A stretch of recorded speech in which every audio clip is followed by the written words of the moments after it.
Hey guys, this is Illusion PODFIC, and today we're going to be reading Trick or Treat by Elegant Envy. The summary is, "What do you mean you've never gone trick-or-treating?"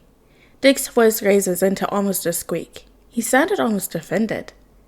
"I don't know what you want me to say, Dickie. Between being homeless and dying, I didn't really have time to be worrying about trick-or-treating." Jason just shrugs and goes back to his book. Dick finds out that none of his siblings have ever gone trick-or-treating for one reason or another, and aims to rectify that. Things turn sour when no one is on board with this idea, but things turn out alright in the end anyways. Alright, without further ado, let's hop right in. "Oh, come on, Damien, it'll be fun." Dick is failing, to convince his younger brother to go trick-or-treating. "I don't understand why you are so insistent I participate in such childish activities, Richard. I'm not a child, and neither are you." Damien huffs. "It's not childish, it's an essential activity for Halloween," Dick insists. Damien huffs at Dick's conviction and begins to walk away in an attempt to signal that he is done with the discussion. Dick does not take the hint and continues to follow Damien through the manor until they end up in the library, where, surprisingly, the rest of the siblings are gathered. "Jason, tell Damien everyone should go trick-or-treating at least once, and that is not childish," Dick shouts to his brother as soon as they enter the room. Jason looks up from his book and looks between Dick and Damien boredly. "I never went trick-or-treating, and I turned out fine." Jason stops himself to glare at Tim, who interrupts him by coughing loudly before whispering something to Steph and Duke that makes Steph giggle. "Just lay off the kid, Dick. He doesn't have to if he doesn't want to." "What do you mean you've never gone trick-or-treating?" Dick's voice raises into almost a squeak. He sounds almost offended. "I don't know what you want me to say, Dickie. Between being homeless and dying, I didn't really have much time to be worrying about trick-or-treating." Jason just shrugs and goes back to his book. Dick gasps dramatically and turns towards Steph, Tim, and Duke, who had returned to their card game. "Tell them about how good trick-or-treating is," Dick demands. Upon being addressed, the trio turned towards Dick. I hate to break it to you, but I have also never gone trick-or-treating." Tim looks a little ashamed at his admission. "What?" Dick's jaw drops. "My parents were never here to take me." Tim just shrugs. "My dad was too busy being a villain to take me," Steph adds unbothered. "We never did Halloween, and by the time I was old enough to care, well, you know what happened to them." Duke stares at the floor. Steph pats him on the back sympathetically. Dick just stares. He turns towards Cass, who's going through a series of stretches on the floor. He knows it's a lost cause to ask her, but his eyes beg her anyways. "Sorry." Her response is simple, just one word, but it cuts deep. "You're all lying, right? You've never gone even one time? Bruce never took you?" He barely knew what he was doing.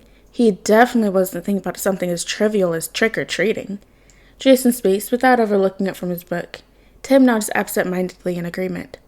Deep down, Dick knew that would be the answer, but he's almost shocked. Dick brightens his face with a wide smile. "We can all go together, then." He claps his hands, his smile stretching wider. Jason turns away from his book to stare at Dick unimpressed. "Yeah, and then after we can all sit in a circle, share candy, and braid hair." Jason rolls his eyes. "We aren't teen girls in a chick flick. Grow up, Dick." Maybe if Jason had paid a little more attention to how forced the smile was, to how desperate Dick was for his family to have this seemingly meaningless experience, the ensuing reaction could have been avoided, but he paid his older brother no mind. "You're right. I'm just being childish. It's fine. It's just a stupid little tradition, right? Doesn't matter." Dick's smile stays firmly in place, never faltering.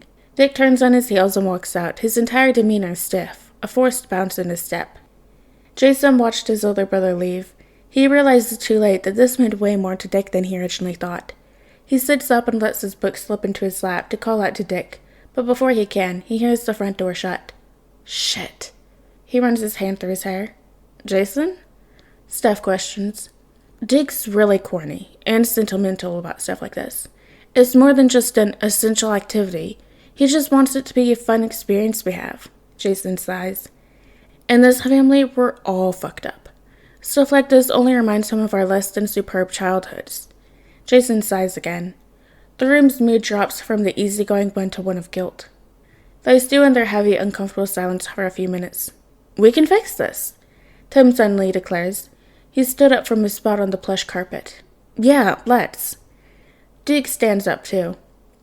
I would like to assist in making Richard feel better.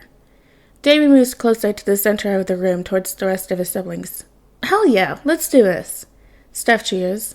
Cass stands up with a smile and moves towards the group. Count me in. Glad to know we all want to help Dick, but how exactly are we going to do that? Jason asks. We only have like an hour before dark, aka trick-or-treating time.